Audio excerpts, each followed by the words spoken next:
Well, anyway, here's the video, and I'm gonna go down and talk about this. Anyway, here I am, Sean Higgins. Okay, I wrote down a little outline here, and I'm going to. This was my apartment that they thought needed to be cleaned. It was a double cleaning when they were just trying to gather information about me to kick me out of here. You see, it's like this. Looks pretty good to me. Anyway, first of all, I moved in 2010, 2013. Christina came. Since that time, she's been into my apartment 25 times, and half the time literally to lambaste me, where she can't tolerate hearing anything. She doesn't like to hear what I have to say. And the reason she comes in is because some resident has been upset about something. Now, and then this, she doesn't listen to anything I have to say or my point of view ever. She's never asked me one question about what went on. And she's reported this to the board. And essentially, it's one-sided. And it's also, she's never been present at anything that any of the other residents have reported. So basically what the board is going on is hearsay and only one-sided, because Christina has never been present herself at anything that has been reported.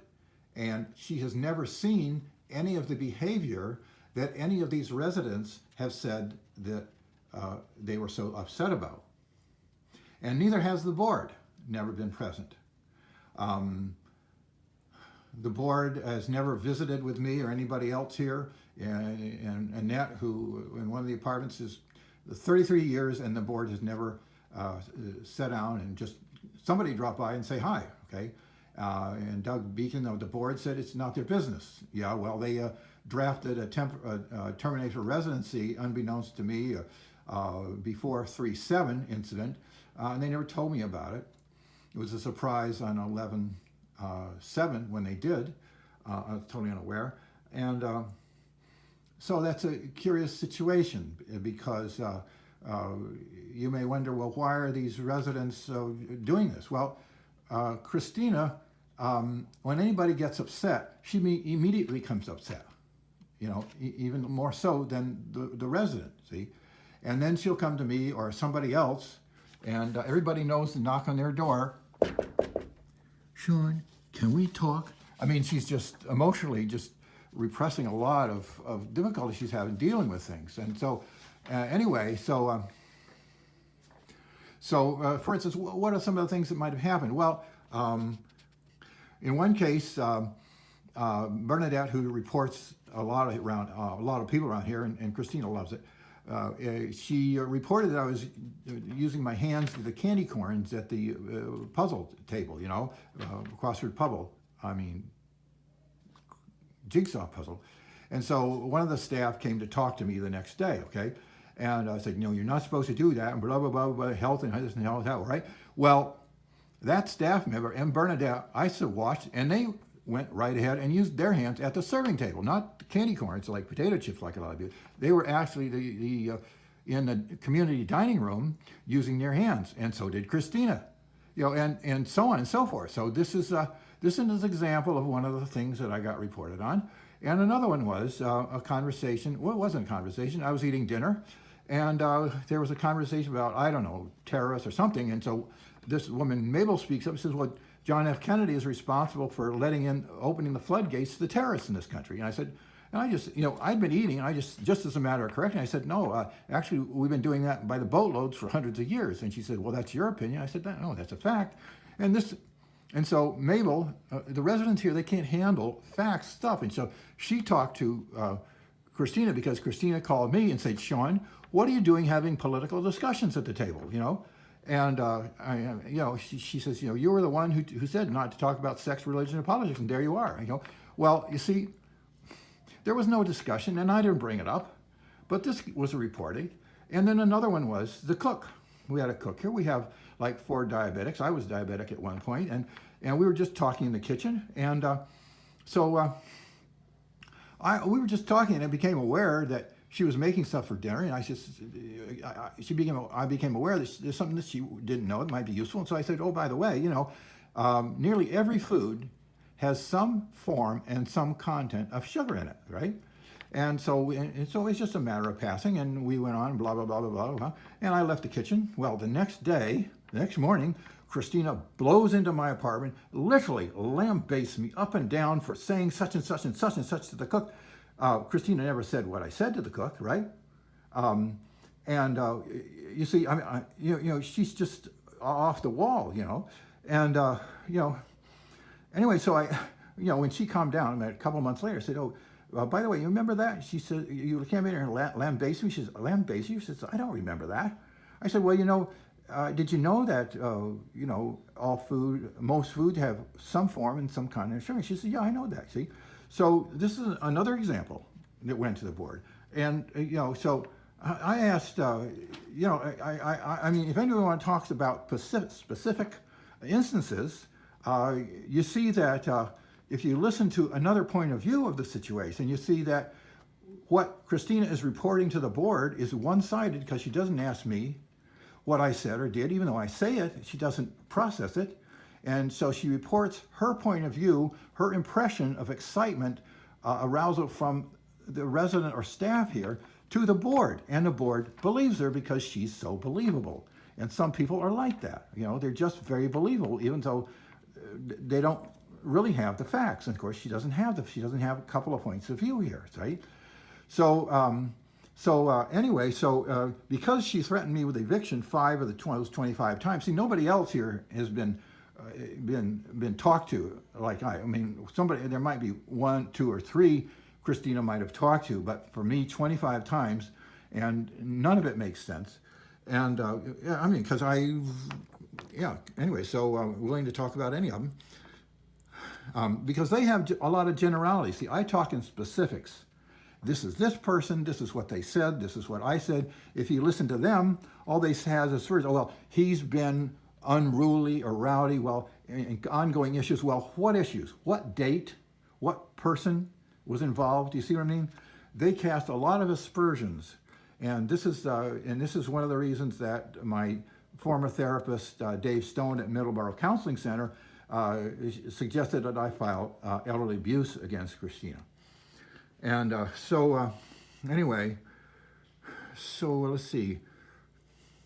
So yeah, that was threatened me with 5 times, Richard with 3, Bernadette with 2, Barbara Wilson with 2, and a staff member D threatened to take her to the board because of disrespect. Christina is so big on disrespect. If she thinks you're disrespecting her, boy, you're going to get it. Anyway, so because of those 5 threats of eviction, I found the SCCLS guy, Robert Mont, and then it went to Andrew Bardetti, who took over because Mr. Mont went on vacation or something. And so that's when we got the 11-7, I got the TOR from the board member, the head of the board, and Christina was there. And then Andrew Bernadetti helped get the TOR, or maybe it was Mr. Mont, and then Andrew Bardetti took over for the permanent injunction. Anyway, so I notified, when I got the SCLS attorney a couple of years ago, I notified these other people because I found out these other residents were getting threatened with eviction too. Nobody talks about this kind of stuff here, right? And so that's when I notified them that we had the attorney was available in case she pulled the trigger. Well, somebody spilled the beans, Bernadette, it sounds like. And so immediately Christina became very paranoid and started gathering all this information, like surveillance kind of stuff. And she did the same thing with Richard at one point, a couple of times for him. So it's questionably it's probably not legal at all, and it's also against the privacy policy of any Maxim House to gather personal information without authorization from the resident. Clearly, they didn't follow that. That's kind of it briefly. Basically, I wanted to leave and go someplace else. I wanted to go out of the country, and I have kind of plans to teach ESL and looking for various countries, and I've got a teacher recruiter who's doing that at this point. I try to stay in Massachusetts, but honestly, because it's free rent here, and it's hard to get this type of job. ESL, if you go overseas, you can get a reasonable salary and a place to live and all that kind of stuff. And it looks like a more financially viable avenue, but it's going to take probably another month or two to get hired. I have a lot of experience. I have a BS in physics. I have a couple years teaching at the community college level and in high school and mathematics, and so I'm really well qualified to do this. Being age 72, though, there are some countries that it's okay. Saudi Arabia is one. Very nice salaries there. Oman is another one. China, questionable. Their age is 60, but under certain circumstances they can. I don't know, but anyway, so there's these possibilities that are in the works right now. And as soon as I get a place, I'm going. And I mean, I really want to go. I'm kind of excited about it, going to a country. I have a lot of projects that I want to do. So anyway, I guess there we are.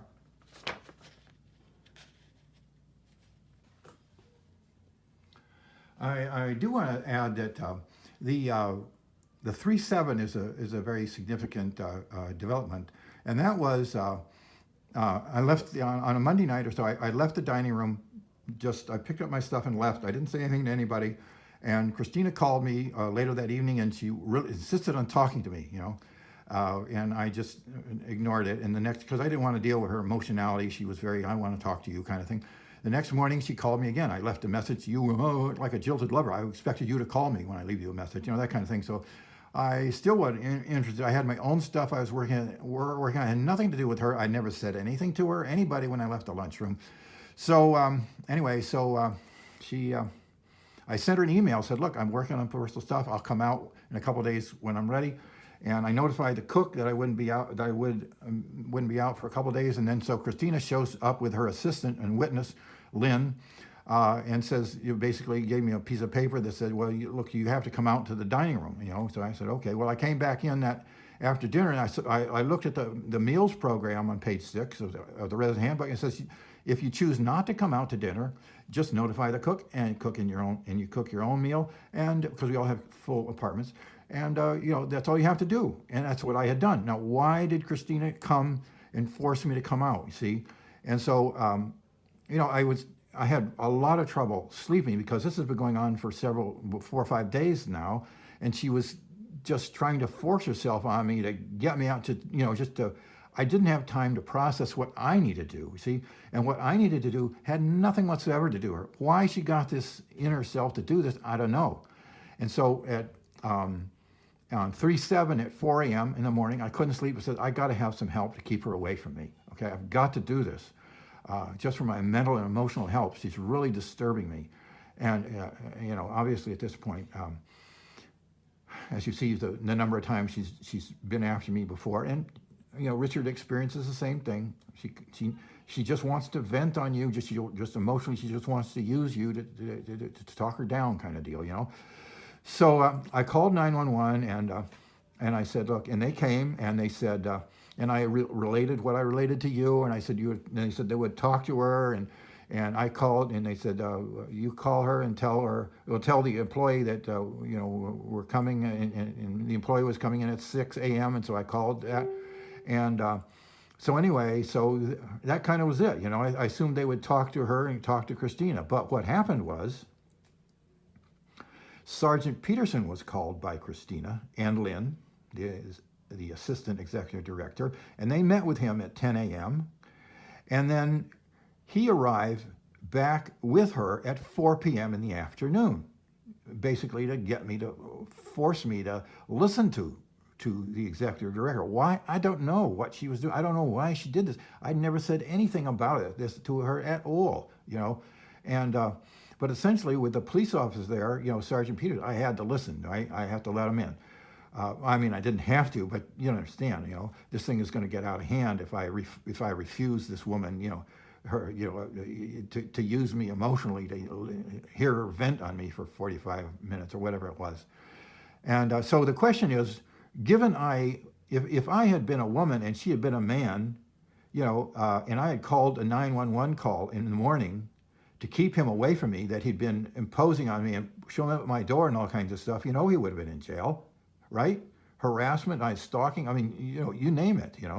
But why did did Christina get Sergeant Peterson to do this in light of the fact that I had made this call? Well, it's very interesting to note that I got the narrative from Sergeant Peterson of that incident, and I have it. And what he says had nothing whatsoever to do with the conversation that Christina basically vented on. In other words, he said stuff that he had been fed a full page, stuff that, first of all, it wasn't true, and second of all, he couldn't have made it up. He had to have gotten it from the board. And so what probably happened was Christina heard about whatever, or no, Christina did hear from Dee, who was the employee, where I called Dee and I said, the police want to talk to you when you get in at 6 a.m. this morning. And so she obviously called the executive director, and Dee came in very late.